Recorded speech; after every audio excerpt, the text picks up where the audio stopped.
Nous sommes sûrs qu'il est au milieu de nous. Et quand il est venu, c'est pour prendre nos fardeaux et nous accorder la paix.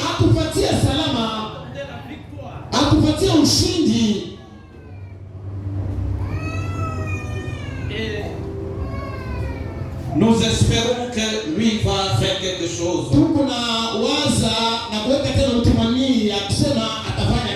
Si toi tu prends encore à la légèreté les choses de Dieu, un jour tu vas t'en souvenir. Un jour tu vas regretter de tout ce temps que tu es en train de passer. Après de prendre les choses de Dieu à la légèreté. Frère Branham dit, les gens ne refusent pas l'invitation de Dieu. Et les gens négligent cela. C'est la négligence. C'est la négligence qui nous fait du mal. C'est pourquoi nous allons maintenant dans la partie essentielle de notre adoration.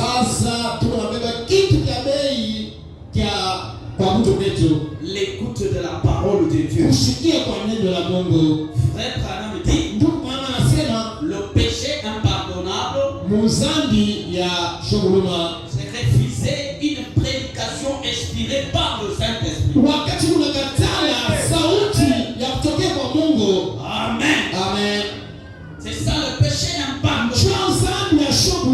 Parce que frère Branham dit, et du haut des ex-chairs, ce n'est pas l'homme qui parle. On peut prendre quelques références. C'est le Saint-Esprit qui va interpréter.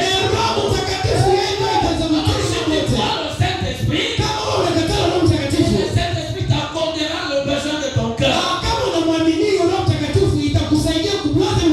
C'est temps ici de l'écoute de la parole de Dieu. Il ne peut pas y avoir de distraction. Des distractions, des vents et viens inutiles. Tu vas perdre l'essentiel. Parfois tu es venu à l'église. À ce moment de la prédication, tu es dehors.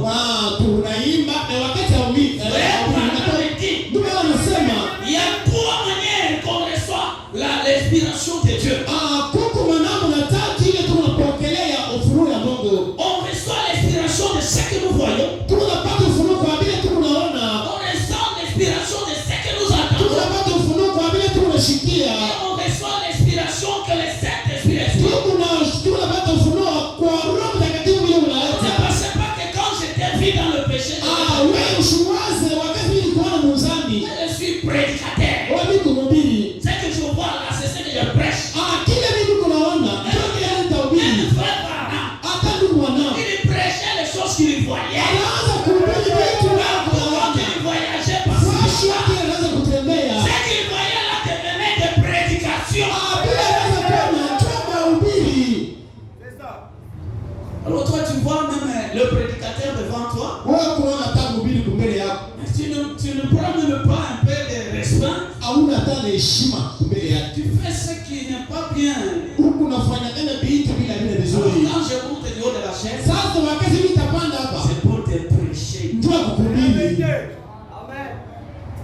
Maintenant debout, nous allons lire les 7 Écritures. Nous sommes toujours dans Matthieu chapitre 21.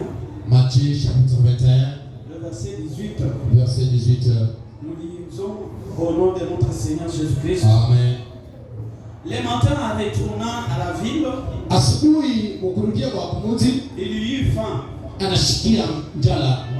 Voyant un figuier sur le chemin, il s'approcha, mais il n'y trouva que des feuilles. Et il lui dit, et jamais fruit ne naisse de toi. Et à l'instant même le figuier s'échappa. Les disciples qui virent cela furent étonnés.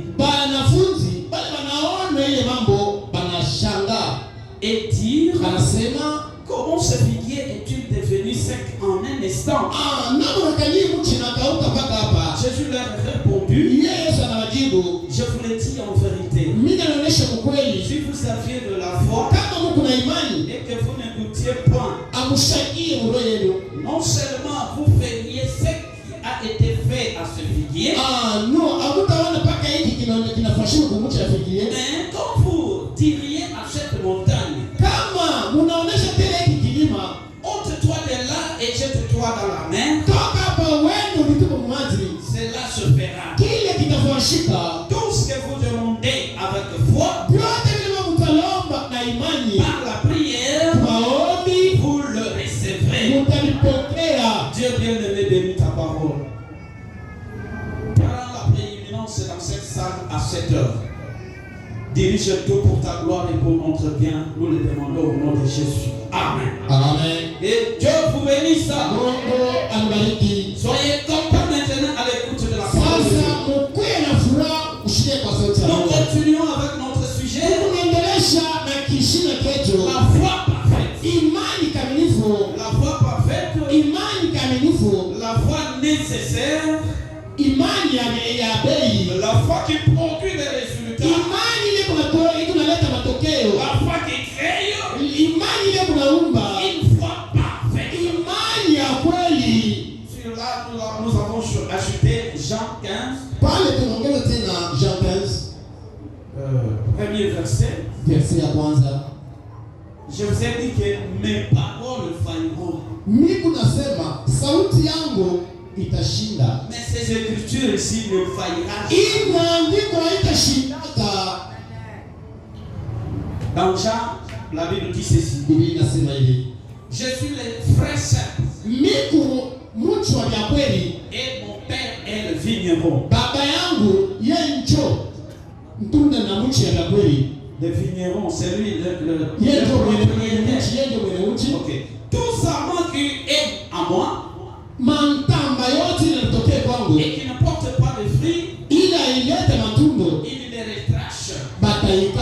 Et tout sarment qui porte du fruit, il les monte afin qu'ils portent encore plus de fruits. Déjà, vous êtes pire à cause de la parole que je vous ai annoncée. Demeurez à moi. Et je demeurerai en vous. Amen. Amen. Demeurez à moi, je demeurerai en vous. Comme le serment ne peut de lui-même porter le fruit, s'il ne demeure attaché au sec, ainsi vous ne pouvez non plus,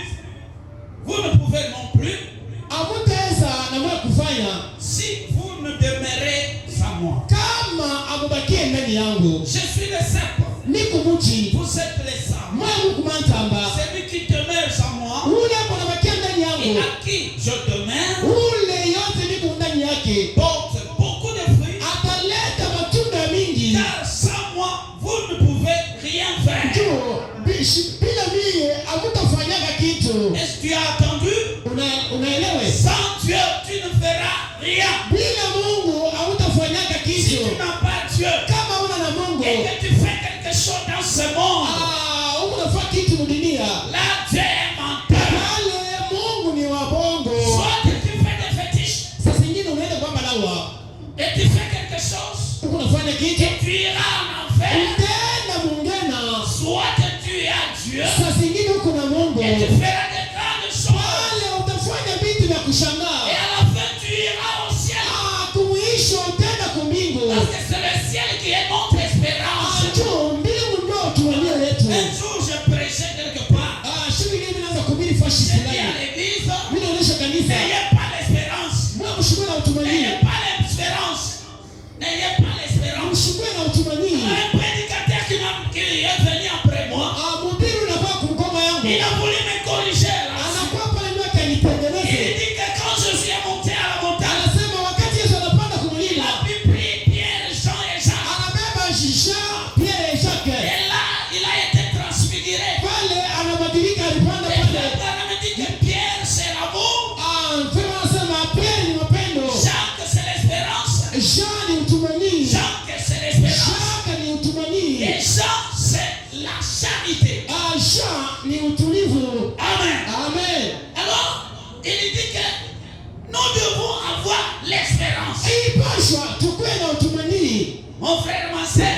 yangu. L'espérance que nous avons, nous espérons qu'un jour Jésus viendra. Il nous prendra et nous irons avec lui. Mais en ce qui concerne les voitures, en ce qui concerne des maisons, en ce qui concerne le mariage, en ce qui concerne l'argent, n'espérez pas. Ce n'est pas cela que nous espérons. C'est là que nous avons besoin seulement de la foi pour appeler ces choses à l'existence. Parce que la foi est l'assurance. Amen. Avec la foi, nous appelons les choses à l'existence. Si ce matin tu as la foi, tu es capable d'appeler les choses à l'existence. C'est que tu as besoin dans ton cœur. Si tu reçois la foi, en écoutant la parole de Dieu, tu peux appeler les choses à l'existence. Et rien ne sera difficile. Amen. Amen. C'est cela que nous avons prêché. La foi parfaite. Et nous avons vu que la foi parfaite vient au moyen des œuvres. C'est les œuvres que tu fais qui fait de ta foi une foi parfaite. Si tu ne fais rien et que tu gardes seulement la foi dans ton cœur, tu auras une foi imaginaire. Tu ne verras rien s'accomplir. Mais si tu as la foi et que tu te mets à l'œuvre pour faire quelques œuvres, afin de montrer que réellement tu as la foi, Dieu fait de cette foi une foi parfaite. La foi parfaite, c'est une foi qui ne faillit jamais. Alléluia. C'est une foi qui ne faillit jamais. Si tu as besoin de quelque chose et que tu as une foi parfaite, si tu te mets en genoux et que tu te demandes cela à Dieu, cela ne faillira jamais. C'est t'accordera la chose parce que tu as une foi parfaite. Une foi qui fait le œuvres. Amen. Amen. Disons frère Branham. Écoutez, dans nos églises du message, plus précisément dans le réveil du Saint-Esprit que nous avons. Alléluia. Amen. Le réveil du Saint-Esprit que nous avons. Nous avons un temps que nous commençons. Nous connaissons les temps que nous devons commencer. Mais la fin, on ne connaît pas. Nous laissons cela au Saint-Esprit. Amen. Amen. Parce que nous ne pouvons pas arrêter le Saint-Esprit. Jamais. Je suis dans la nourriture spirituelle autant convenable. Amen. Amen. Soyez attentifs aujourd'hui. La nourriture spirituelle autant convenable. 18 juillet 65. Je prends le paragraphe 166. C'est là que je commence. Et je vais commencer ma prédication. Le paragraphe 166.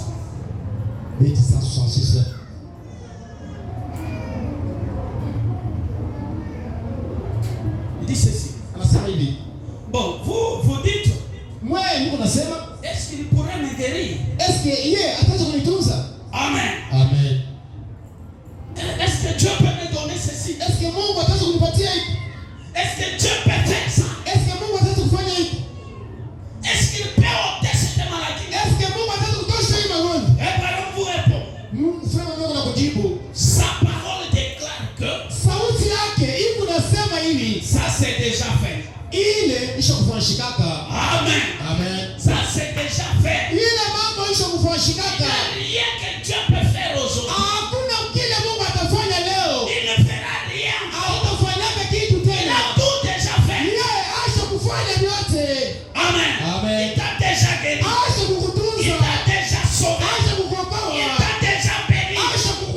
Il a tout fait. Acha kufanya vyote.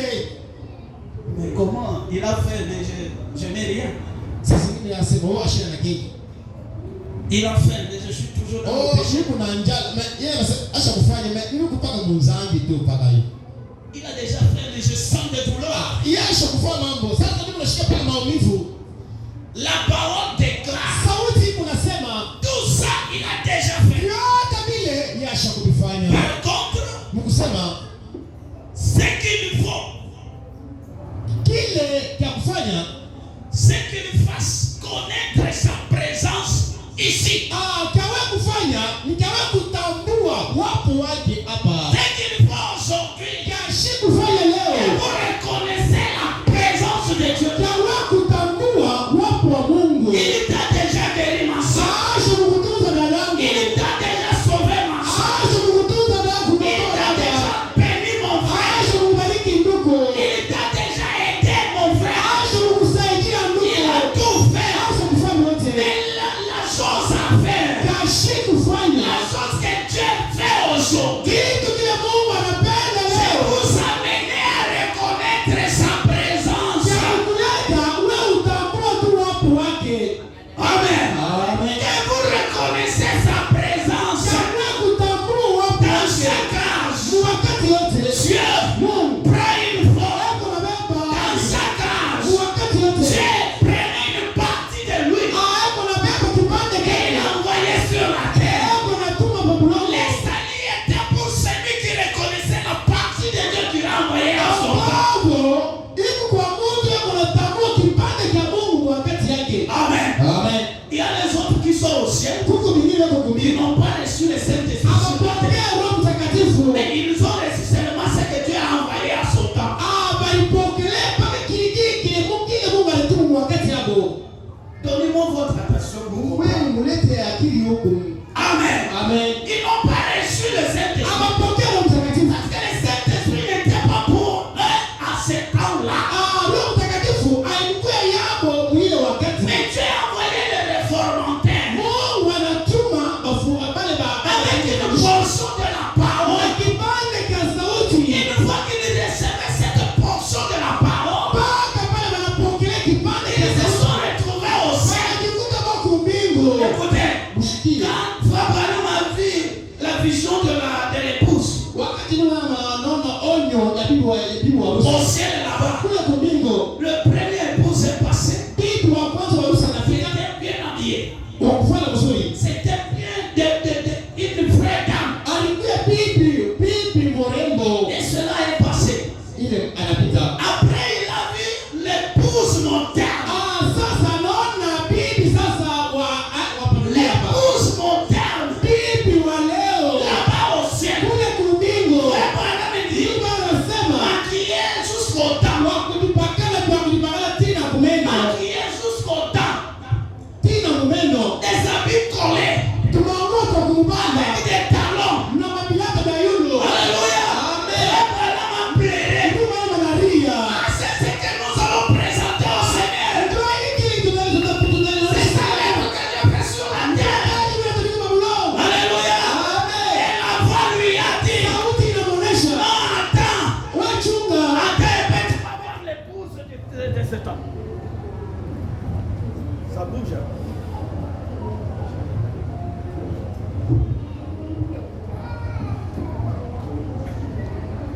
Attends un peu. Tu vas voir l'épouse de cet homme de la Et après, il a entendu un son de la musique. Muziki kunalia. En avant son temps chrétien. Mo ya Kristo. Nasikia toka vile pombo.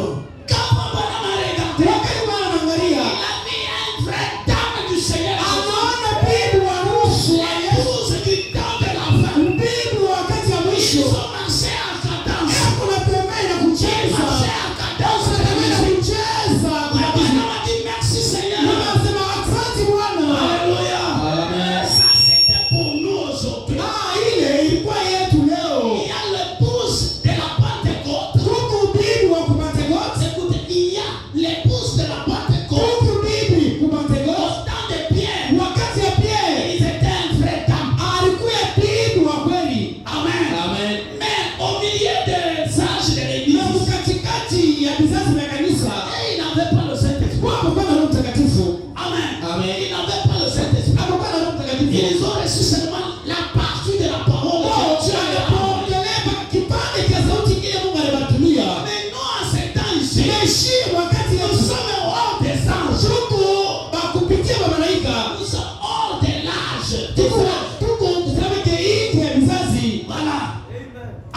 Amen. Nous sommes hors des âges. Tuko nje ya Le vizazi. message est venu Ujumbe unakuja pour nous faire sortir des âges. ambapo vitoshe Nous allons rentrer dans l'épouse. Swaki atuingishe ndani ya bibi. Nous formons la pierre angulaire. Tuko naomba Pierre mpaka vile Angulaire avec Jésus. na Yesu.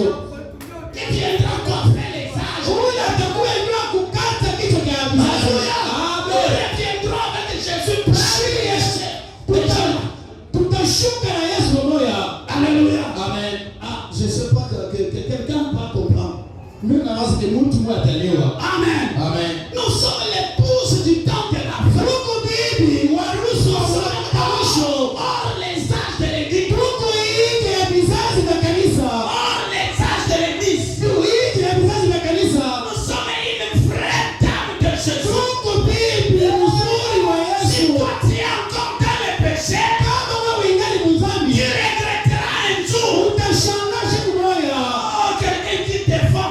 Mtu leo anamaanisha. Il est absent à l'église, il se défend. Eko na lofa mkanisa na eko na Tu dio. n'as pas le Saint-Esprit. Hauna Roho Si Mtakatifu. tu n'iras pas au ciel, Hautaenda tena si kuhubiri. tu avais le Saint-Esprit, Kama ulikuwa na Roho le Mtakatifu, Saint-Esprit te obligera Roho Mtakatifu de itakuangalia. venir écouter la parole. Kwa kushikia Parce que sauti. la parole est la nourriture du Saint-Esprit.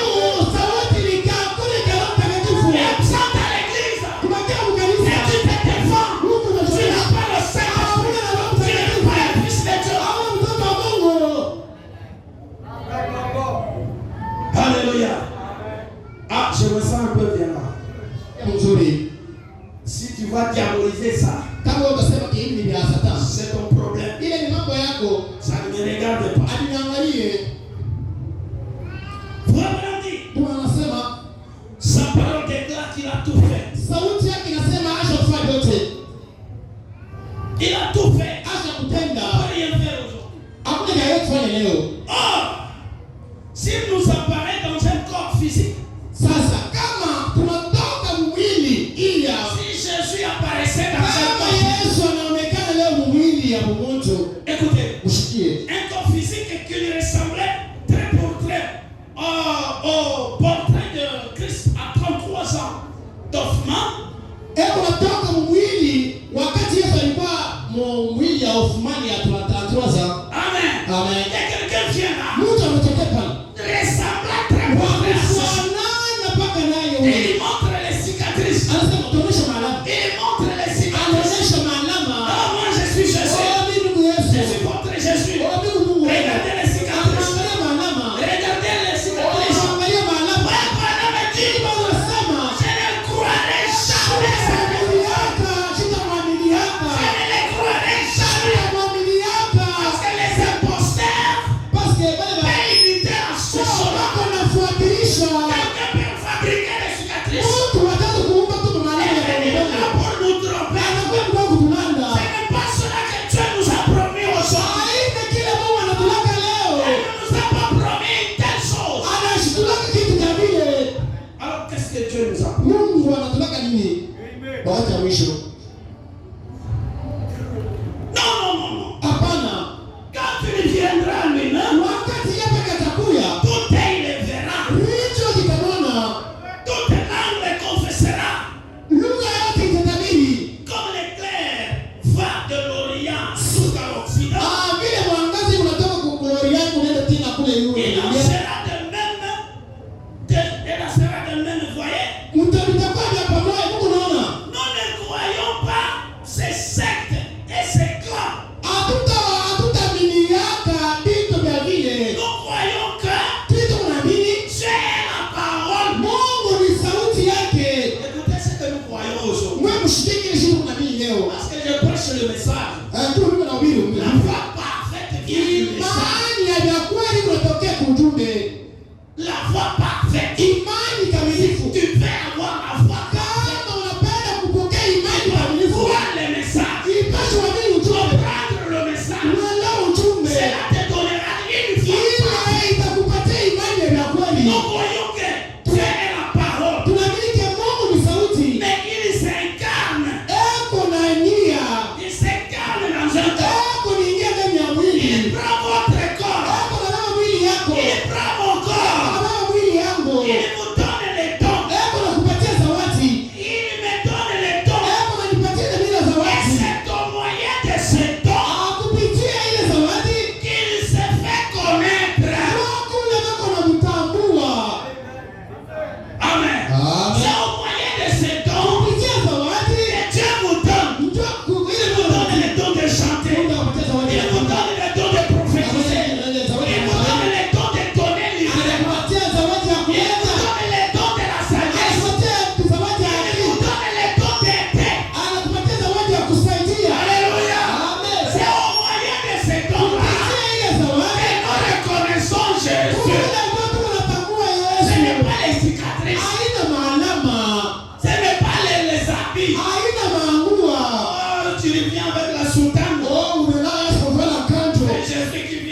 soutane. Ce n'est pas cela. C'est la parole de Dieu qui s'incarne dans ces hommes et qui se présente devant toi. Reconnais que c'est Jésus qui est là. Et Jésus te donnera le besoin de ton cœur. Amen. Amen. Votre âme dit, c'est cela la nourriture secrète.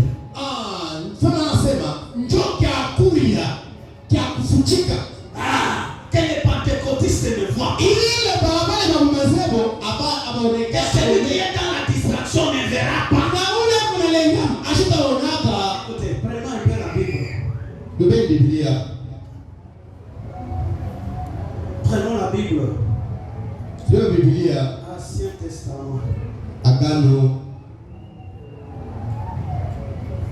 Ancien Testament, je suis dans le livre de Daniel. Daniel 12. Daniel 12. Je commence au verset 4. Verset 4. Écoutez. La Bible dit, c'est l'ange qui parle à Daniel. Daniel a prié. Daniel a prié. Il voulait que Dieu fasse quelque chose. Alors Dieu pouvait lui donner l'intelligence. Dieu ne devrait pas le laisser dans l'ignorance. Amen. Alors il a envoyé son ange. Si vous allez lire le verset, moi je prends le verset 4. L'ange dit, toi Daniel, tiens secrète ce parole. La nourriture secrète. Amen. C'est depuis le temps de Daniel. Il a caché cela. Et il le révèle aujourd'hui. Pour les enfants qui veulent apprendre. Tiens secrète ce parole. Et scelle le livre jusqu'au temps de la fin.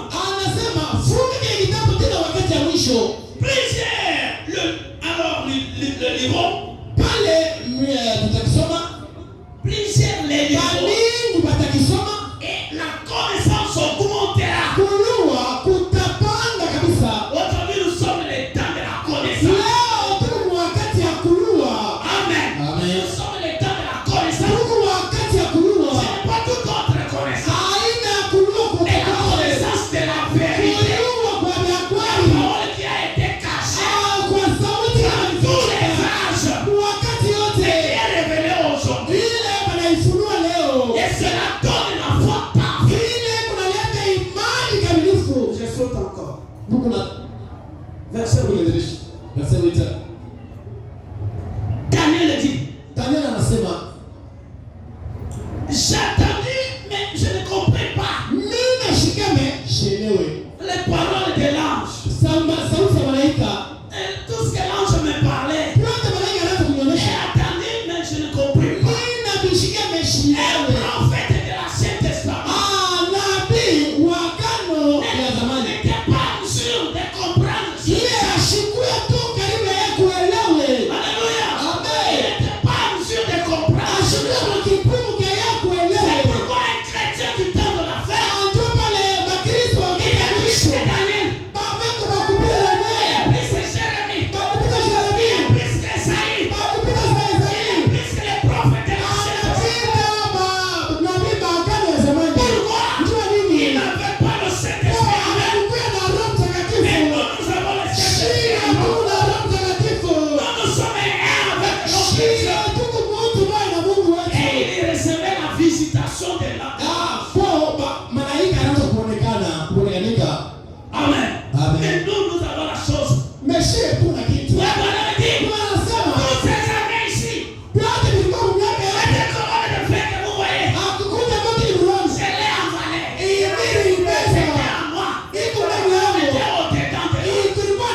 les gerbes agitées, ni kusema mwindi wa kwanza c'est le maïs qui est mûr premièrement là.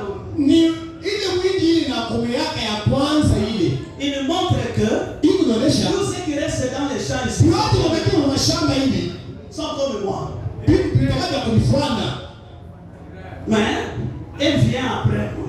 bro bitanifuata Lui est devant. yeye mbele. Amen. Amen. Vraiment, la Bible dit, Biblia inasema j'ai entendu, je ne compris pas. mimi nashikia meshielewe. J'ai dit, mon Seigneur, Mimi nasema Bwana, quelle sera l'issue de ces choses? mwisho ya hivi tutakuwa Alléluia. Amen. Quelle sera l'issue de ces choses? Ile mwisho ya hivi tutakuwa À tena. la fin là-bas, qu'est-ce qu'il y a? Mwisho kule kuna nini? Amen. Amen. Plusieurs seront. Non, il dit, Anasema l'issue de ces choses. mwisho ni vitu. Il répondit, Anajibu toi Daniel, va, wewe yeye wende. car ces paroles seront tenues secrètes. Hii sauti itakaya kukuchika. C'est jusqu'au temps de la fin. Hii na wakati wa mwisho. Amen. Amen. C'est jusqu'au temps de la fin. Kuchika tena wakati wa mwisho. Tous les âges, personne ne comprendra. Wakati yote vizazi vyote hakuna mtu anaweza kuelewa. Plusieurs seront purifiés, blanchis et épurés. Bamingi watakuwa kutakasiwa. Les méchants feront le mal. Batenanzamu watafanya mpaka kubaya. Aucun des méchants ne comprendra. Hakuna mtenanzamu atakayua. Mais ceux qui auront de l'intelligence Watakuwa na akili. comprendront. Wataelewe. Si tu as l'intelligence, Kama una akili hapo tu sasa. vas comprendre ce message. Utaelewa ujumbe. Alléluia. Amen. Les messages n'est pas de paroles comme toute autre parole. Ujumbe haina sama sauti yote. Les messages sont au-dessus de tout. Ujumbe iko yule ya vitu vyote. Les messages sont au-dessus des paroles pentecôtistes.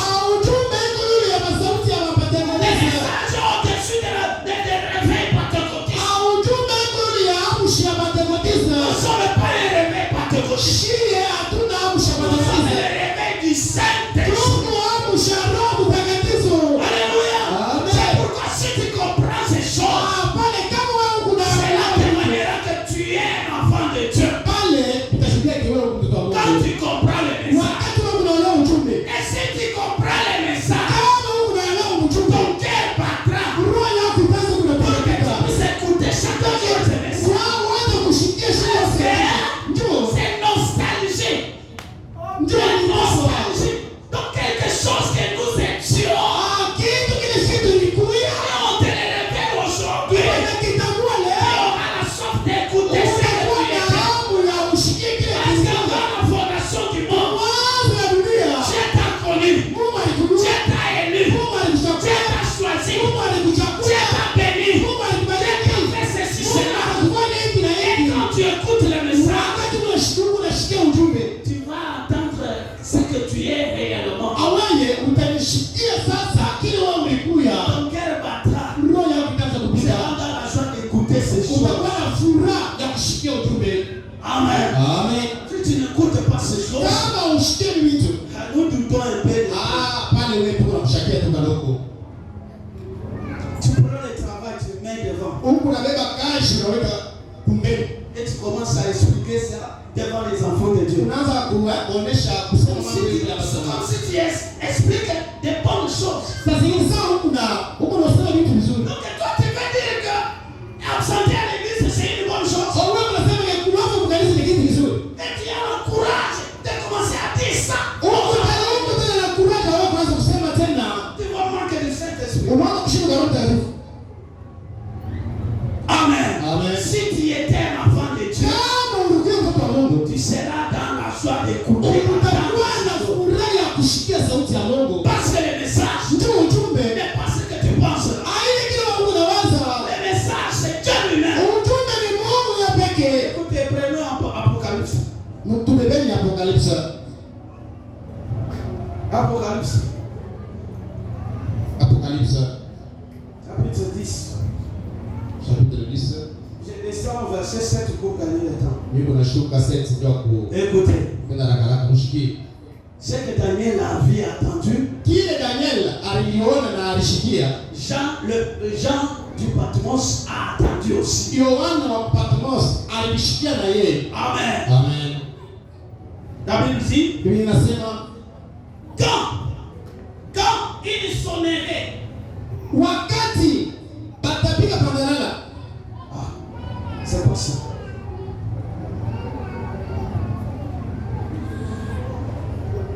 Jésus. J'ai pris Apocalypse 11. Je suis dans Apocalypse 10. Apocalypse 10, 7. verset 7. Mais qu'au jour de la voix du 7e ange, Mais kushiku ya kulalamika kwa malaika wa 7, quand il sonnerait de la trompette, wakati ila atapiga mandalala, le mystère de Dieu, mystère ya Mungu, le mystère, mystère moya, le mystère de Dieu siri ya Mungu s'accomplirait comme il l'a annoncé à ses serviteurs, les prophètes. itatimizika mpaka vile alionyesha manabii. C'est que Dieu a parlé à Daniel. Kile Mungu alionyesha Daniel, C'est que Dieu a dit à Daniel de cacher. kile Mungu alionyesha Daniel kifuchika. Quand le 7e ange viendra, Wakati malaika wa 7 atakuja, il sonnera sa trompette. atapiga pandalala yake, Le mystère de Dieu asiri ya Mungu sera son terme. itakuya tu, itaonekana. Amen. Amen. S'accomplira. Itatimizika. Sera fini. Islamu Le kunaisha. mystère de Dieu sera fini. Siri ya mwisho ya Mungu inaisha. Qu'est-ce qui met fin au mystère de Dieu? Kitu kinaeleta mwisho kusiri ya Mungu. Notre Dieu Mungu wetu a eu 3 dispensations de son ministère. alikuwa na vipande vitatu vya kazi yake. Amen. Amen. Il était le Dieu le Père. Alikuwa Mungu Baba. Il a travaillé comme un Dieu le Père. Anatumika saa Mungu Baba. Il était la grande colonne de feu Alikuwa nguzo ya moto. au-dessus du peuple. Nuru ya taifa. Amen. Amen. Je suis sûr que quelqu'un va me donner la Katika mikono. Il était le Père. Alikuwa Baba. Il était au-dessus du peuple. Alikuwa yule ya Il taifa. conduisait Moïse Anaanza kuongoza Moizi. pendant la journée comme une lumière. Mushiku saa. Et pendant la nuit comme la grande colonne de feu. Mushiku saa nguzo ya moto. C'était le Dieu tout-puissant. Alikuwa Mungu wa wazo. Le Dieu d'Israël. Mungu wa Il Israeli. conduisait son peuple Anaanza kuongoza taifa yake. pendant la nuit comme la grande colonne de feu. Mushiku saa nguzo ya moto. Pendant la journée comme la nuée des rois. Muhimu wa saba wimbo ya utukufu. Alléluia. Amen. Première dispensation de Dieu. Ni kipande cha kwanza. Alors il a voyagé. Anatembea. Il voulait sauver son peuple. Anatafuta kuokoa taifa. Il ne pouvait pas les sauver à cette époque. Anatafuta kuokoa moto munguzi ya moto. Un jour, il est descendu à la montagne. Anashuka kumlima. Et il a appelé le peuple. Anaita taifa. Parce que le peuple l'ont demandé. Andu taifa inamwomba. Nous voulons attendre ça. Tunapenda kusikia sauti. Il a dit à Moïse, Anaonyesha Moizi. évoquez-les. Ita taifa. Il se sanctifie. Bo balitakase. Parce que je suis un Dieu saint. Ndio niko Mungu Et il takatifu. vient à la montagne. Bakuye Je kumlima. vais leur parler. Itazungumza nabo. Alléluia. Amen. Ils se sont sanctifiés. Bo balitakase. Et ils sont montés à la montagne. Wanapanda kumlima. Quand ils sont montés à la Wakati montagne, wanapanda kumlima. Dieu devrait leur parler. Mungu alipenda kuzungumza Et nabo. quand Dieu s'est mis debout Wakati Mungu anasimama sur la terre, baba bulongo, sur la terre, bulongo il y avait des éclairs. kulikuwa tu makelele. Quand il s'est mis debout pour parler, Wakati anasimama ndio il y kusema avait les éclairs. kulikuwa mvuruko La mdogo. terre a commencé à trembler. Bulongo unaanza kutetemeka. Alléluia.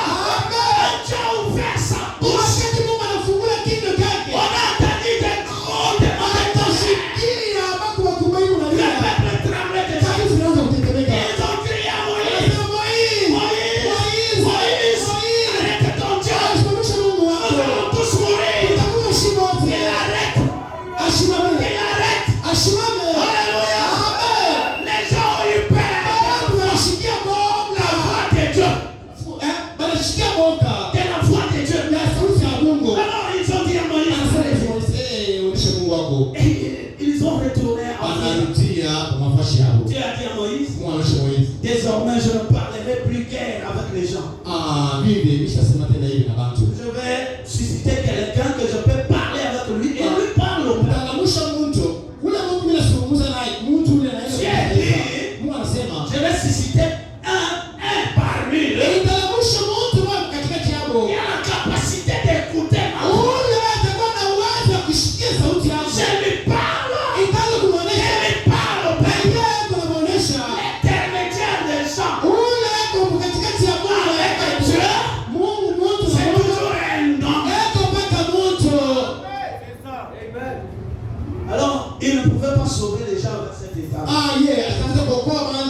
ile hali. Et il s'est fait un corps. Anabeba mwili. Il s'est fait une cellule de sang, il a mis dans le sein de Marie. Anafanya kipande cha damu anaingisha ndani ya Maria. Et là-bas, le corps s'est développé. Mule ndani ya Maria mwili inakomea. Et il est né. Anazaliwa. Amen. Amen. Et il est né comme un bébé. Anazaliwa saa mtoto. Parce que c'était la promesse de Ndio Dieu. ilikuwa malako ya ile wakati. Là, les prophètes ont dit, Nabii anasema, voici un fils. Un bébé est né. Mwangalia mtoto anazaliwa. Et un fils vous est donné. Mtoto ndio anampatia. Donc quand Jésus est né, Wakati Yesu alizaliwa, il y avait deux réalités là-bas. kulikuwa makweli mbili. Il y avait un bébé qui est né. Alikuwa mtoto anazaliwa. Et il y avait aussi un fils qui était donné. Alikuwa tena mtoto ndio anampatia. Les bébés et les fils sont des choses. Mtoto na garçon ni vitu vinavyofuatana. Amen. Amen. Les bébés, Mtoto c'est un corps de Dieu qui est sorti du sein de Marie. mwili ya Mungu ilitoka ndani ya Maria. Mais les fils, Na mtoto c'était le don de Dieu. ilikuwa zawadi ya C'est Dieu Mungu. lui-même Mungu ya qui pekee. est entré dans ce bébé. Mungu aliingia ndani ya bebe. Alléluia. Amen. Quand les manches sont venus pour adorer, Wakati watu wakiwa na ils ne sont pas venus adorer le bébé. hawakwenda kuabudu Le mtoto. bébé, c'était le corps. Bebe alikuwa Mais mwili. il savait comme. Na kwamba aliua. Le Branham dit, Mama anasema il savait comme. aliua. La divinité Mungu sera ta personne dans la utakuya kuona ndani ya ule bebe. Alléluia. Amen. Et quand ils sont venus adorer, Wakati wanakuwa kumwabudu. s'adorer Dieu. Wanaanza kuabudu Mungu. Quand Jésus était là, Wakati Yesu alikuwa pale, il y avait un corps là-bas. kulikuwa mwili pale. Mais attention, Mkebe ce corps-là, ile mwili de l'ombre jusqu'au chevelu, kuanzia kumakucha kina kunywele c'était Dieu. alikuwa paka Mungu. Amen. Amen. C'était le corps propre à Dieu. Ilikuwa Mungu ya kweli ya C'était un Mungu. corps créé. Ilikuwa mwili ya kuumba. Alléluia. Amen. Quand Jésus était là, Wakati Yesu alikuwa pale et son corps, na mwili et ya son esprit, na roho tout ya était Dieu. watu ilikuwa paka Mungu. C'est pourquoi Ndio pale nous n'adorons pas un Dieu atuabudu Mungu. des Juifs. Ile ule Mungu wa Nous Biblia. n'adorons pas un Juif. Atuabudu Mungu Nous wa n'adorons pas un gentil. atuabudu Mungu Nous wa Biblia. adorons le Dieu du ciel. Atuabudu Mungu wa Il a kuumba. pris un corps Anapanga et mwili. il est venu Anakuja pour sauver l'humanité. kwa kuokoa watu. C'était la deuxième dispensation Ilikuwa de Dieu, kipande cha pili du ministère de Dieu. cha utume wa Mungu. Est-ce que vous suivez? Unaelewa? Deuxième dispensation du ministère de Dieu. Kipande cha pili cha utume wa Mungu. Alléluia. Et dans le troisième dispensation, Sababu kipande cha tatu Dieu est parfait en toi. Mungu kwa Mungu kipande cha C'est tatu. pourquoi dans la troisième dispensation, Kipande kile cha tatu. ce ministère prendra fin. Ufunuo itabeba mwisho. Ce ministère se prendra fin. Ufunuo itabeba mwisho. Et ne voyagera plus jamais. Mungu asitembeaka tena. C'est le dernier demeure de Dieu. Ile ni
C'est pourquoi quand frère Branham a vu la vision de l'épouse, il a vu deux fois l'épouse. Cherchez seulement la vision de l'épouse, il y a beaucoup de références là-bas. Je suis en train de rechercher la référence, ça ne vient pas. Amen. Il a vu deux fois l'épouse. Il a vu l'épouse de la Pentecôte. Et il a vu aussi l'épouse pour au temps de la fête. Amen. Parce que l'épouse de la Pentecôte est le même que l'épouse de cet temps ici. Parce que nous avons tous ce qu'elle est avec. Parce que Malachika est venu ramener à la Pentecôte. Là où tu étais descendu avec. Alléluia. Ça c'est le jubilé de Dieu. Si tu ne te réjouis pas avec ça et que tu raisonnes, écoutez, on ne comprend pas Dieu. On les croit. Si tu crois, le Saint-Esprit viendra te l'expliquer. Alléluia. Que Dieu bénisse. Si tu crois seulement, c'est là que le Saint-Esprit viendra commencer à t'expliquer. Regardez ce que le prédicateur a dit. Mais toi tu ne médites même pas la parole. Quand qu'est-ce que le Saint-Esprit va venir te faire? Toujours monter, descendre. Tu ne prends même pas un temps pour méditer à la parole. Il y avait une femme dans la Sainte Testament.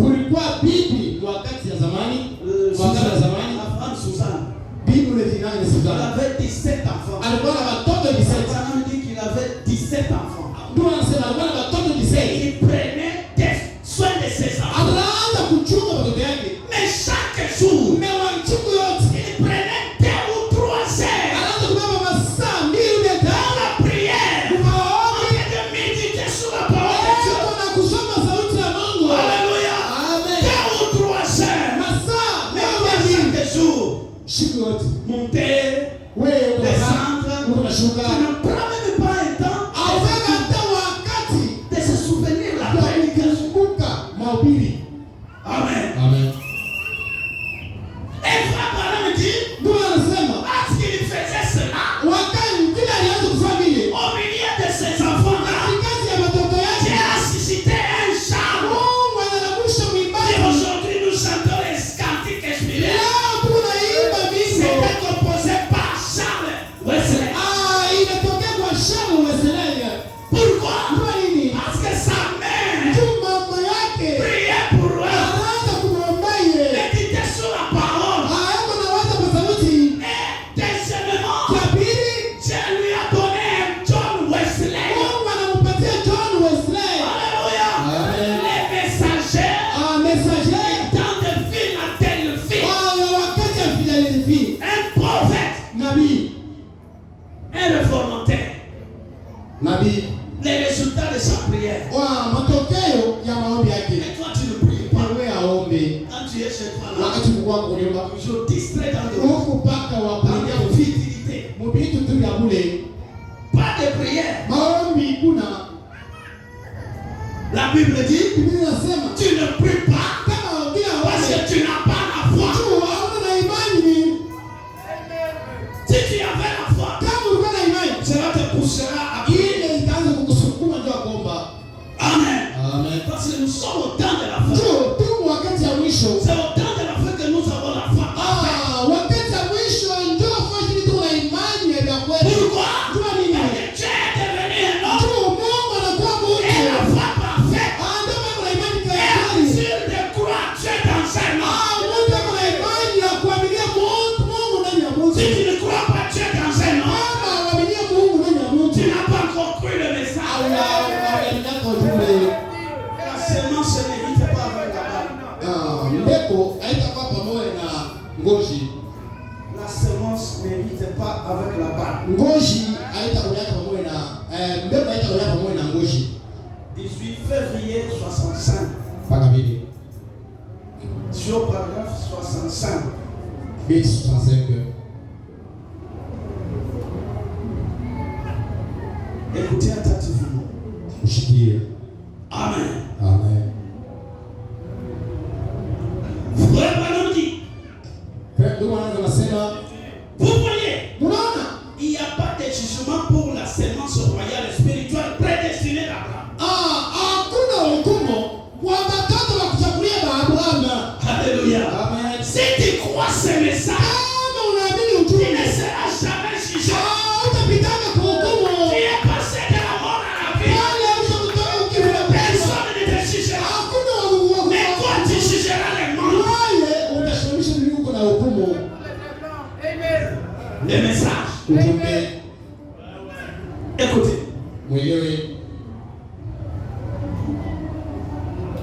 Parce que ils sont prédestinés à la vie éternelle.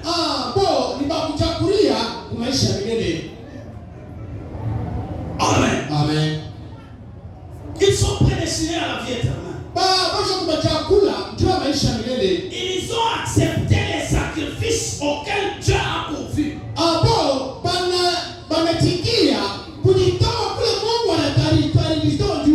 Amen. Amen. Vous avez accepté les sacrifices que Dieu a pourvu pour aujourd'hui. Si réellement tu l'as accepté, tu es passé de la mort à la vie. Et le sacrifice est Christ. Le sacrifice que Dieu a pourvu aujourd'hui, c'est Christ. Amen. Amen. Et qu'est-ce que Christ Kristo que nous avons accepté aujourd'hui? Christ, la parole. Et il n'y a maintenant aucune condamnation pour ceux qui sont en Christ Jésus. C'est Romains 8:1. Ne marche pas selon la chair, mais selon l'esprit. La postérité d'Abraham, il marche selon l'esprit. Il ne regarde pas la chair. Il ne regarde pas le physique. Il regarde à l'invisible. Sachant que notre Dieu est invisible et il se manifeste par des choses. Écoutez, dans Jean 5, 24, dit, celui qui attend ma parole. Frère Branham dit, les mots attendre signifie comprendre. N'importe quel ivrogne peut attendre la parole. Amen. Tout le monde peut attendre. Dire et attendre et ensuite s'en aller. Amen. Amen. N'importe qui ici. Mais il y a des autres ici qui après avoir écouté, après avoir attendu, ils ressortent ici. Et ils redeviennent comme ils étaient. Leur vie ne changera pas. La parole n'a pas d'influence en eux. Ils sortent ici et commencent à faire les mêmes choses. Ceux qui n'ont pas l'intelligence. Amen. Amen. Qui font semblant. Qui ont l'hypocrisie. Faire voir au pasteur. Je suis un enfant de Dieu. Devant le pasteur. Il tremble. Il fait des gestes. Et quand il est là-bas, il fait des choses étranges. On les montre. Mais le message est venu nous transformer. Le message est venu nous changer. Nous avons lu ce jour-là. Et l'évangile change même la parole.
uelewe. Pour aller au ciel, Kwa kwenda kwa mbingu. il doit d'abord vivre le ciel Ya sur la terre. kwanza wewe uishe mbingu hapa. Comprendre le ciel sur la terre. Uelewe mbingu hapa. Et là tu iras. Pale kende lwako. Si tu ne comprends pas, Kama wewe haushiki. tu n'as jamais médité sur ce Au point, yawanzaka kwa sauti ya Mungu. tu n'iras pas au ciel. Hautaenda kwa mbingu. Celui qui comprend ce glorieux mystère du Dieu révélé. Ule yako na lawa siri ya kufunua ya Mungu. Comment?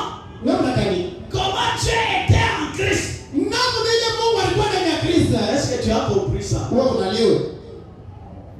Oh, Jésus est Dieu. Oh, Yesu ni Mungu. Jésus est Dieu. Oh, Yesu ni Mungu. Comment Jésus était Dieu? Nako nakalile Mungu. Explique-nous un peu. Yesu yuko Mungu. Uniexplique pale. Parce que Jésus est né. Yesu anazaliwa. Il a eu le commencement des jours. Yeye alikuwa na mwanzo ya Il mashiko. a eu la fin des jours. Anachia vile mwisho ya mashiko. Dieu n'a pas de commencement des jours. Mungu ashina na mwanzo ya Il mashiko. n'a pas de fin des jours. Ashina na mwisho ya mashiko. Comment Jésus était Dieu? Namna gani Yesu yuko Mungu? Si tu comprends cela, Kama wewe tu as unaelewa. la vie éternelle. Una maisha ya milele. Alléluia. Amen. Automatiquement, tu as la vie éternelle. Wewe mpaka pale wako na maisha ya milele. Même si tu es un voleur, Hata ukuishi. si tu comprends cela, Kama wewe tu as unashika. la vie éternelle. Una maisha ya milele. Même si tu es prostitué, Hata si tu comprends ukuishi. cela, Kama tu as unaelewa. la vie Una éternelle. maisha ya milele. Ce n'est pas le problème de nos vies. Haina mambo ya maisha yetu. Tous nous sommes des pécheurs. Shimo wote tuko batenda dhambi. Conçus dans le péché Bana tunazaliwa et dans mzani. l'iniquité, Mungu baya. venant au monde pour faire des mensonges. Tunakwepa udupa bulongo. Alléluia. Ce n'est pas cela que Dieu regarde. Haina ile Mungu yuko anaangalia. Qu'est-ce que tu comprends Wewe huku naolewa aux hivi. affaires de Dieu? Ni mambo ya Mungu. Tu comprends Huku pas naolewa nini? comment Jésus était Dieu? Vile namna gani Yesu alikuwa Mungu. Un croyant du message Mwaminifu wa ujumbe. qui s'affronte avec un témoin de Jéhovah. Eko na patana na témoin de Jéhovah. Et le témoin de Jéhovah lui fait manquer d'arguments. Témoin de Jéhovah. Anamshindisha Moi, kisema chaque sema. fois que je me suis affronté avec eux, Kama mimi napatana nabo. ils cherchent toujours des Kwa gens. nataka kufasha kukimbia. Oh, tu vois, il y a un père. Unaona Mungu Baba. Et il y a Jésus. Mungu Jésus na mkono yake. Démon! Wewe démon. Jésus était Dieu. Yesu alikuwa kama Mungu. Comment? Namna gani? Si tu comprends ça, Kama wewe unaelewa tu vizuri. as la vie éternelle. Mungu na maisha ya milele. Écoutez, Shikie. je peux vous donner un peu un aperçu. Patia tena. Comment Jésus était Dieu? Namna gani Yesu alikuwa Mungu. Parce que Dieu Yesu. est esprit. Yesu ni roho. Dieu Mungu ni roho. est esprit. Eko roho. Et Jésus Yesu est le corps. ni mwili. Amen. Amen. Et au jour de son baptême, Amen. Siku ya batizo yake. toute la plénitude de l'esprit de Dieu Mungu Baba, Mungu wote est incorporé dans son corps. unashuka kwa Mungu ndani yake. Alléluia. Amen. C'est pourquoi il pouvait dire, Baba anataka kusema, moi et le Père, mimi na Baba nous sommes un. Même l'esprit qui était entré en Jean, hata roho ilikuwa ndani ya Jean. il est sorti de Jean Baptiste. Inatoka ndani ya Jean Tout Baptiste. l'esprit de Dieu était en Christ. Roho ya Mungu ilikuwa Pour ndani ya Jésus se voir Dieu. Akaona Yesu, unaona Mungu. Amen. Amen. Lisons frère Branham. Tusoma tu Bwana. Tu étais en Christ. Yesu alikuwa ndani ya Kristo. Dis comment tu étais en Christ. Namna gani ile Mungu alikuwa ndani ya Kristo. Réconcilier le monde avec lui-même. Kwa kanisa mlango mpaka yeye pekee. Comment? Namna gani? Comment lui et le Père étaient un. Namna gani ile Baba na yeye alikuwa mtu mmoja. Il faut comprendre les comment. Wewe ulipasha Pour kuelewa. être un enfant de Dieu. Wewe kwa mtoto wa Mungu. Oh, moi, je n'ai pas besoin de la parole. Mishi nasema na sauti. Mon problème est de venir aller à l'église, Mama yangu kwenda kwa kanisa, chanter, kuimba, danser, kucheza, glorifier Dieu, kutukuza Mungu. et puis sortir, Kisha nao ninatoka. donner les dîmes et les Wewe offrandes, unaleta chakula na sadaka. de donner ses souvenirs. Wewe unashika kazi. Tu resteras. Wewe utabakia. Même tu as fait tout ça, mais tu restes. Hata unafanya yote utabakia. Amen. Amen. Il faut comprendre tous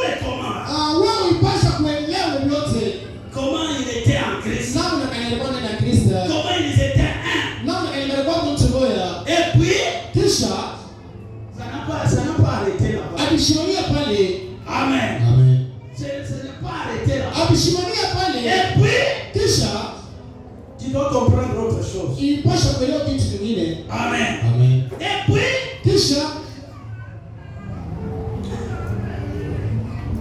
ainsi que les grands mystères de son accomplissement, de l'accomplissement de Dieu, hivi siri ya kutimizika kwa sauti ya Mungu, c'est que tu dois comprendre. kama kuelewa Les grands mystères de l'accomplissement de Dieu, siri ya kutimizika kwa Mungu, le Dieu qui se présente lui-même manifesté dans l'âge des êtres humains.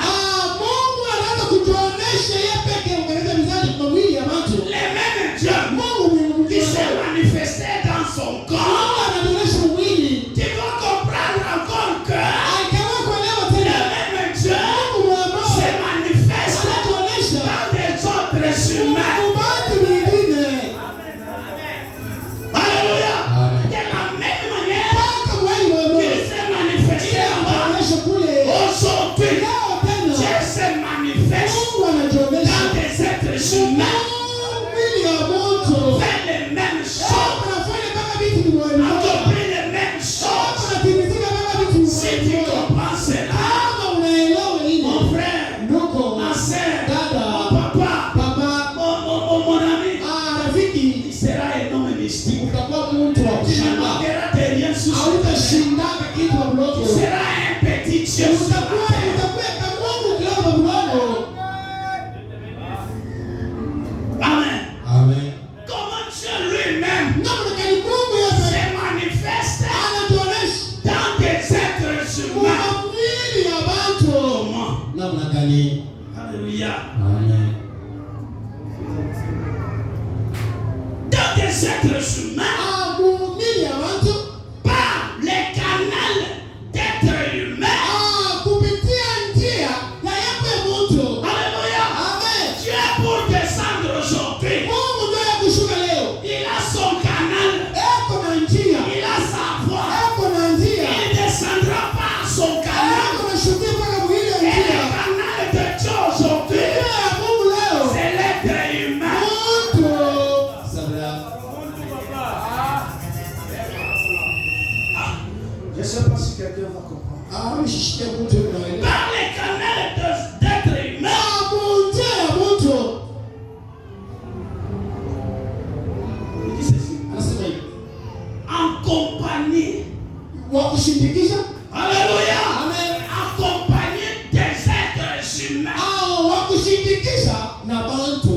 Écoutez, Mshikie. c'est Dieu lui-même qui descend Mungu yeye ndiye anashuka dans les êtres humains. mamili ya watu. Mais il est venu par un être humain. Anakuja kupitia mtu. Et quand tu es là, Wakati hapo pale. il est ensemble avec des êtres humains. Ako tena na bantu wengine. Alléluia. Amen. Il n'est pas un seul Dieu aujourd'hui. Shina Mungu moyo leo. Au temps de Jésus, Wakati ya il Yesu était un. alikuwa mtu moja. Personne n'était comme lui. Hakuwa mtu wa kufanana naye. Alléluia. Amen. Quand Jésus était sur la terre, Wakati Yesu alikuwa kwa il mlongo. n'y avait pas un autre Dieu. Hakuwa Mungu mwingine ufashi ingine. Au ciel, il n'y avait pas de Dieu. Kuhubiriwa kwa Mungu. Sur la terre, il n'y avait Adulamu pas de Dieu. hakuwa tena mtu Il mwingine. était là, il était Jésus. Alikuwa paka Yesu pale Dans pale. les gars de Jésus, Wakati Yesu alikuwa tu pale. vois Jésus, tu vois Dieu. Unaona Yesu, unaona Mungu. Mais aujourd'hui, Leo. Dieu peut être du haut de la chair. Et il y a d'autres dieux sur les bancs. Parce que Jésus a promis que quand vous croyez à moi, vous ferez les mêmes choses que je fais. Et vous ferez des plus grandes. Alléluia.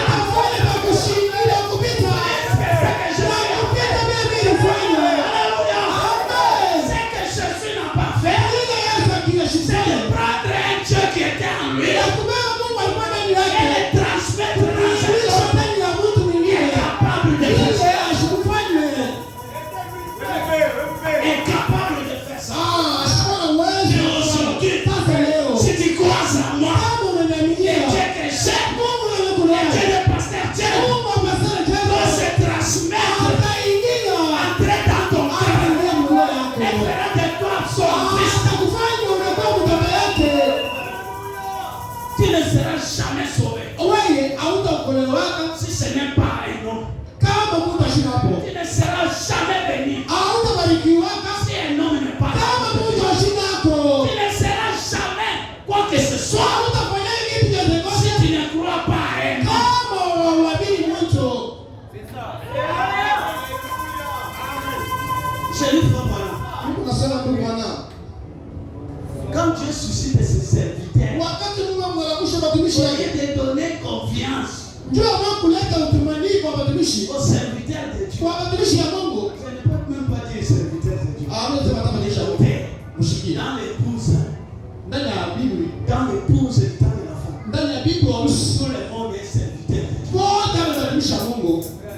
Tout le monde.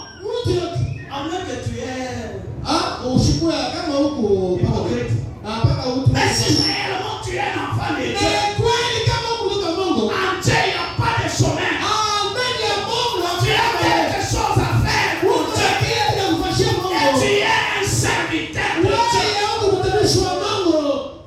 Mais regardez un serviteur. Regardez ce que tu fais. Il n'aime pas la parole.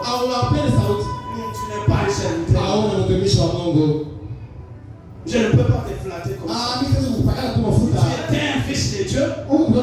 La première des choses, Frère Branham dit, il aime tellement écouter la parole. La première des choses, j'ai lu. Prenez ça. Amen. Je prends ça.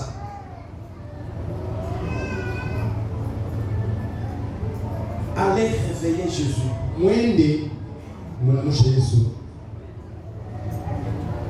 Allez réveiller Jésus. Est-ce qu'il y a quelqu'un qui dort là-bas? Je vais regarder un peu. Est-ce qu'il y a quelqu'un qui dort là-bas? 1, 2. Les sorciers là, les sorciers, j'ai déjà vu les sorciers. Je cherche le troisième.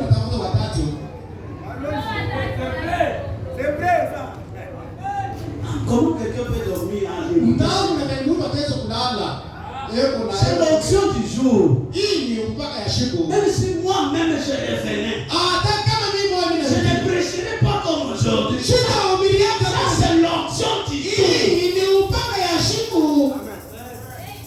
Même si moi Branham me réveille, ne prêchera pas comme ceci. Ça c'est l'onction du jour. Écoutez, Dieu, qui se révèle lui-même dans les êtres humains. Il faut comprendre cela. Allez réveiller Jésus 3 novembre 63. Je suis au paragraphe 124. 3 novembre 63. Paragraphe 124, je descends jusqu'à 127. Frère Branham dit ceci. Aujourd'hui, au moins combattu la nuit, j'ai pensé que je n'aurais pas la force de prier. Malade. J'étais malade. Mais je ne pensais pas que je devais prêcher. Mais j'avais la foi parce qu'on m'a combattu encore. Lorsque j'étais à Lusambo, j'étais tellement malade. Et ce jour-là, j'ai prêché. Je n'ai pas encore eu un jour où j'ai eu des cadeaux comme ce jour-là. Mais j'étais tellement sérieusement malade. Alors j'ai compris que quand je suis malade ici, c'est que le Seigneur va m'utiliser. Donc si tu vois que c'est un homme, ton problème, paragraphe 124, Frère Branham dit ceci. Rien ne devrait nous déranger. Aujourd'hui, si tu as pris le message, rien ne peut te déranger. Aucune maladie, aucun problème, pauvreté, crise, rien ne peut te déranger. Le problème est que tu ne fais pas croire. Et manifester ta foi avec les êtres. C'est ça le problème que tu as. Rien ne peut nous déranger. Nous sommes nous-mêmes en lui. En Christ là-bas. Comment un démon peut entrer en nous? Donc nous sommes cachés en Christ. Aujourd'hui, si tu crois le message,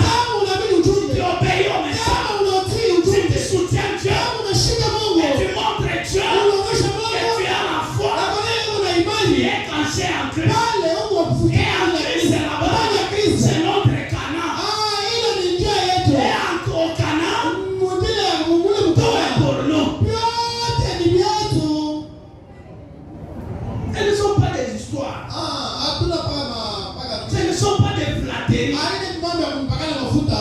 C'est la parole de Dieu, c'est la vérité. Hii ni sauti ya Mungu, hii ni kweli. C'est ça la voie que tu dois prendre. Ndio njia ya kubeba. C'est ça la position à prendre. Ndio hali ya kubeba. Dis ceci. Unasema hivi. Si ce n'est pas le cas, kama ile vile, eh bien, nous sommes des faux accusateurs. Pale tuko babongo, tuko watu babongo. Si nous regrettons encore. Il y a beaucoup de choses qui nous dérangent. Nous pleurons. Et nous, en même temps, nous montrons aux gens que nous avons cru Dieu. Nous sommes les faux accusateurs. Tu vois? Non. Tu ne peux pas être dérangé par toi. Si tu respectes ce message. Et le message, je crois que Dieu prendra toujours un homme pour te bénir, pour te sauver, pour te guérir, pour te donner des enfants, pour te donner des mariages, pour te donner tout ce que tu as besoin, pour te donner des maisons. Dieu prendra un homme. Alors ça, toi tu négliges cette chose. Tu as négligé Dieu. Croire Moïse, c'était croire Dieu. Nous allons le voir. Et aujourd'hui, ce n'est pas un seul homme comme dans les temps passés. Aujourd'hui, Dieu peut prendre un homme aujourd'hui. Et il a des particularités. Des particularités. C'est-à-dire, ce que moi je peux faire, personne ne peut monter ici et faire la même chose. Je suis unique à mon genre. Amen. Le pasteur Dieu est unique. Mon frère ici est unique. Ce que lui peut faire, moi incapable. Si je deviens grand pasteur, c'est de lui faire. Moi je ne le ferai jamais.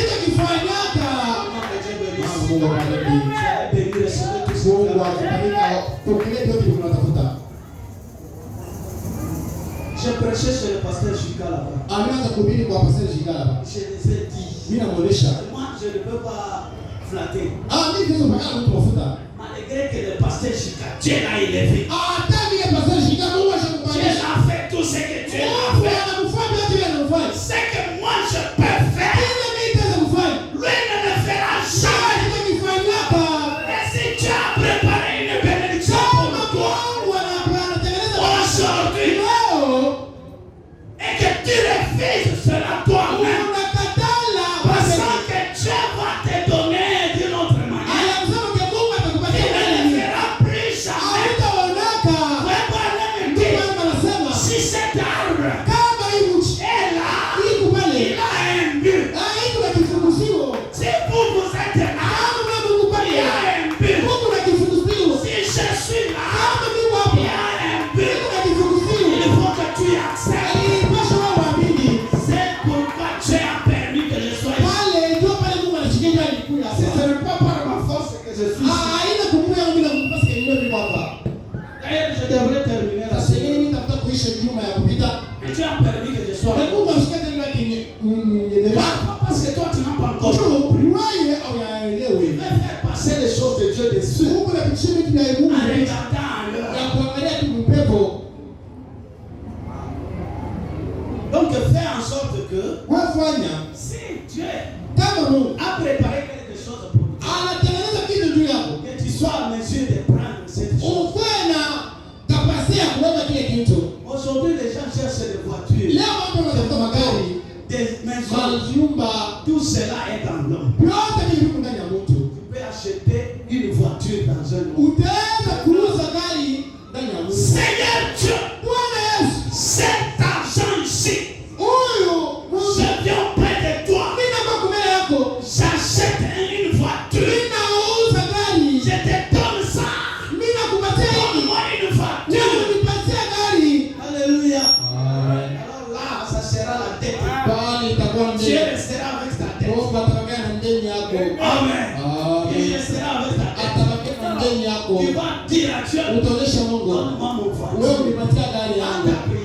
maombi yako. Tu demandes à Dieu. Unaomba Mungu. Qu'est-ce que tu as premièrement fait à Dieu? Wewe cha kwanza unafanyia Mungu kinini? Le problème est de donner confiance à l'homme. Mungu ni nini unapatia Mungu tumaini? Le problème est de donner confiance à l'homme. Wewe Mungu ni tumania Mungu. Je me souviens. Mimi nakumbuka. Il était malade. Dada wewe alikuwa malari. Alléluia. Amen. Il était tellement malade. Alikuwa mgonjwa À la kabisa. cible de la mort. Karibu na kufa. Il a dit je ne mourrai pas. Anasema mimi sitakufa hapa. Alléluia. Amen. Je ne mourrai pas ici. Sitakufa hapa. Je sais son adresse. Mimi najua adresse yake. Je sais l'adresse de Dieu. Mimi najua kwa Mungu ashapigana. Alléluia. Amen. Eh ben, elle me dit, Baba anasema et dans le temps, mwili wakati le corps de Jésus mwili ya Yesu était l'adresse de Dieu. ilikuya Et aujourd'hui, meleo. Dieu a changé son adresse. Anabadilika adresse yake. Il y a tous ces écritures sont là, mais le temps est fini. Amen. Kwa kusoma kwa wakati kidogo. Tous ces écritures, tous ces Nyandiko ili kwako. il y a des écritures, Nyandiko kwako. mais le temps est minime. Me wakati ndio iko kidogo. Amen. Amen. Dieu a changé son Mungu adresse. anabadilisha njia. Alors cette sœur-là, Ule dada il savait qu'il y a l'adresse de Dieu. anajua kemfosha Mungu ni Je fosha ne Mungu. vais pas ici, je Ndio hapa. vais aller chercher Dieu. Tafuta Mungu. Et il a quitté chez elle. Anatoka kule Il alikuwa. est venu chez Frère Branham. Anakuja kwa ndugu bana. Et il a frappé à la porte. Anakupiga mlango. Et qu'est-ce qu'il s'est présenté? Mtu anatoka. Et il a dit, Anasema, je cherche Frère "Mungu Branham. anatafuta ndugu bana." Je vais mourir, il faut qu'il prie pour moi. Kama Mungu anatafuta kufa ipasha niombee. Pour moi, je vais m'arrêter. Aniombee itapona. Amen. Amen. Et l'homme lui a dit, Mungu anamaanisha, Frère Branham était ici. ndugu bana alikuja Il hapa. vient de Leo sortir. anatoka hapa. Alléluia. Amen. Il vient de sortir. Alitoka hapa. La sœur dit, Tena anasema, montrez-moi ses appareils. "Unionyeshe mafuta Je vais marcher sur ses appareils. Nimelee mpaka mamina Et yangu." la guérison va s'installer. C'est son entrée. La sœur a pris le pied. Ici, c'est son entrée. Il a marché. Il a marché. Il sort. Il est guéri. Il est bien sûr. Le problème de confiance.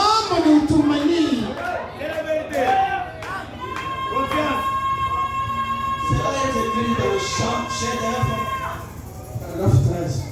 paragraphe 13.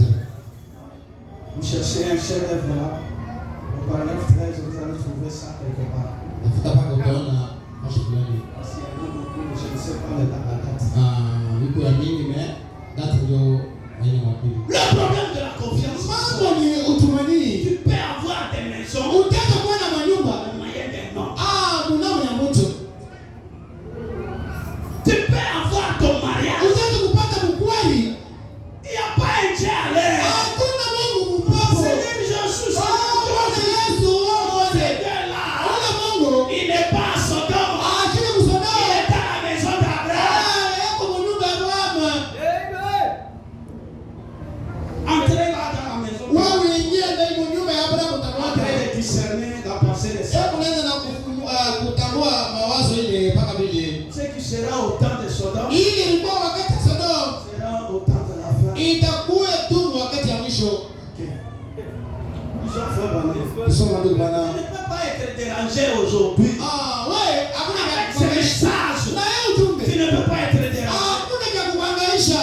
Amen. Amen. Si tu es dérangé, Kama nous wanakuhangaisha. sommes des faux accusateurs. Wale tuko mabadilisha bongo. Nous témoignons quelque chose qui n'est même pas vrai. Tunashuhudia kitu kile cha kweli. Je crois cela. Mimi naamini. Je crois que Mimi naamini. nous sommes maintenant des fils de Dieu. Hapa tuko watoto wa Mungu. Non pas que nous le serons, Aina tu tutakuyaka. mais maintenant même. Mpaka hapa tuko watoto wa Et nous Mungu. sommes assis maintenant Hapa tuko dans kuikala. les lieux célestes. Mafashi ya kumingo na Kristo. Maintenant. Hapa sasa. Ce n'est pas que nous serons. Aina ke tutakuyaka. Aujourd'hui,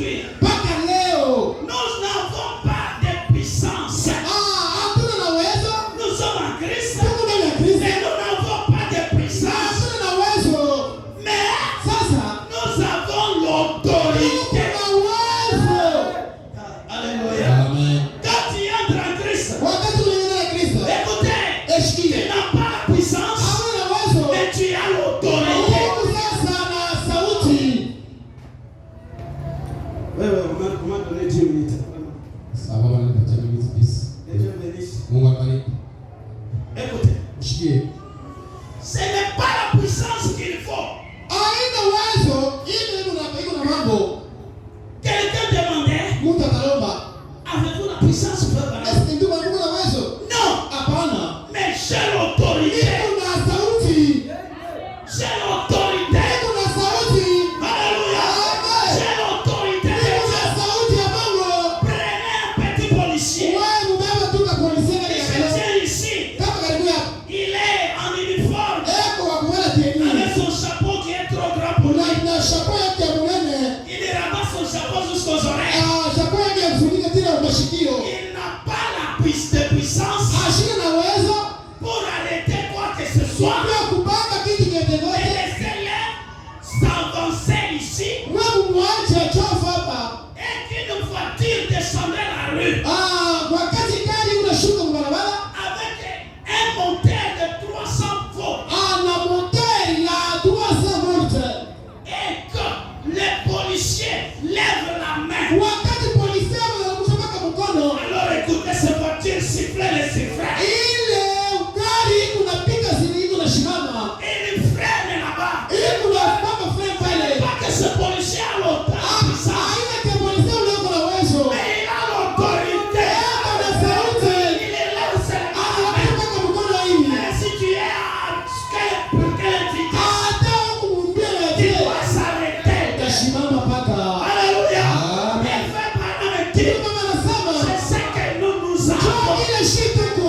C'est ce que les enfants de Dieu Ile ont. watoto wa Mungu wako C'est nayo. ce que les filles de Dieu ont. Ile watoto wa Mungu C'est ce wako que les nayo. frères de Dieu ont. Ile watoto wa Mungu wako nayo. L'autorité Baba na sauti d'arrêter les choses. ya kushumusha kitu yote. Écoutez, aujourd'hui nous allons arrêter. Leo tutashimamisha. Si la célibataire a dérangé, Kama mtasema na kwa maisha. aujourd'hui nous allons utiliser cette autorité.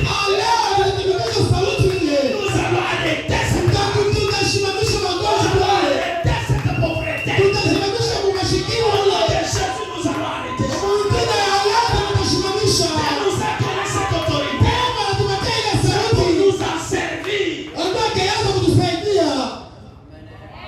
Nous allons arrêter ça. Tutashimamisha ile yote leo. Tout ce qui t'a dérangé, Yote ni kwa mashika nous ile. l'arrêtons. Tutashimama. Frère Branham dit, Ndio mama anasema et quand un homme ou une femme wakati mtu mwanaume mwanamke est loin du baptême du Saint-Esprit, wakipatiliwa na Roho Mtakatifu, peut-être il ne sait pas lire son propre saa nom. zingine ajua hata kusoma jina yake Par manque d'instruction, bila kuwasha kufunda, mais il a l'autorité. yako na sauti ya kutoka kwa Mungu. Alléluia. Amen. Si tu n'as pas étudié, Hata ufunde, si tu n'as pas de diplôme, hata una diploma, si tu n'as pas la force, hata una nguvu, même si tu ne marches pas, hata utembee. Alléluia. Amen. Si tu ne marches pas, Hata tu utembee. as l'autorité. Uko na sauti. Ça ne te demande pas de diplôme. Amekuanga uko na masomo. Aujourd'hui, Leo tu vas utiliser cette autorité. utabeba ile sauti. Alléluia. Amen. Nous allons arrêter tout à fait. Utashimamisha vyote ndani ya kanisa. C'est-à-dire, Mungu alionyesha il faut délivrer. ulipaswa ufungule, Il faut délivrer. ulipaswa kutukalisha kanisa. Amen. Nous allons utiliser l'autorité Tutatumikisha ile sauti pour délivrer. ndio kufungula. Rien ne peut te déranger. Hakuna cha kukuhangaisha. Alléluia. Amen. C'est comme Moïse. Sasa Moiza Il disait aux enfants d'Israël, anasema kwa Israeli, regardez très bien. amwangalie mzuri. Ces Égyptiens que vous Ah, connaissez, sasa Mungu vous naona. ne les verrez plus Hakuna jamais. maonaka tena. Vous ne les verrez plus jamais. Hakuna maonaka. Vous allez voir la célibat. Oh, Vous allez msaidia voir la pauvreté. Unashikiri Vous bayo. allez voir les Oh, maladies. magonjwa bayo. Prenez l'autorité de Dieu. Watu wa sauti ni wanapatia. Alléluia. Ilipaswa mwelewe kitu fulani. Comprenez cela. Ilipaswa Rien mwelewe. ne peut te déranger Hakuna encore. ya kutaka kuhangaisha. C'est ça la foi que tu dois prendre. Ndio njia hiyo. À partir d'aujourd'hui, Kuanzia leo rien ne peut me déranger. hakuna cha kuhangaisha. Restez dans le plan. Wewe bakia umetengenezwa. Alléluia. Amen. Restez dans la parole. Wewe bakia ndani ya sauti. Restez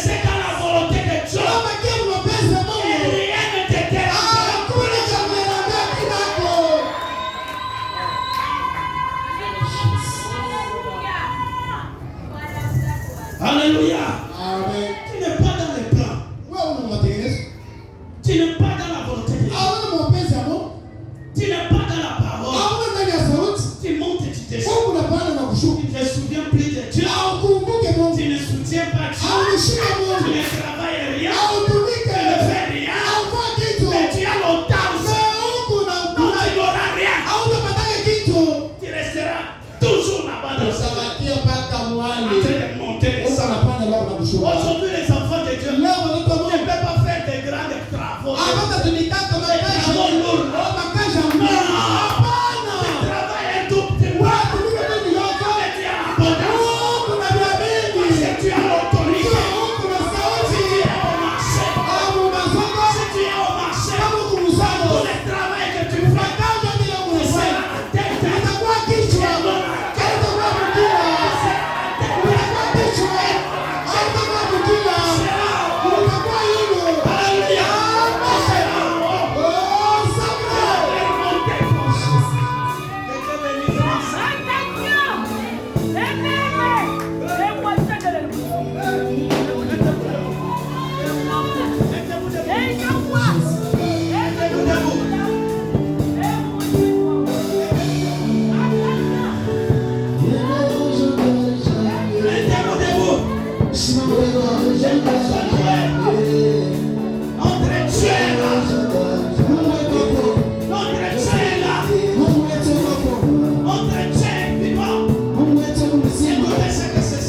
Tu vas demander à Dieu quelque chose. Et à la fin, je vais prier pour quelqu'un. Nous allons faire un petit ligne de prière. Si tu as besoin de quelque chose, sache bien que Dieu nous a donné l'autorité. Dieu va te donner tout ce que tu as besoin. La prière que tu dois faire, promets à Dieu que je resterai dans ta volonté. Je resterai à soutenir ton œuvre. Je resterai à soutenir ton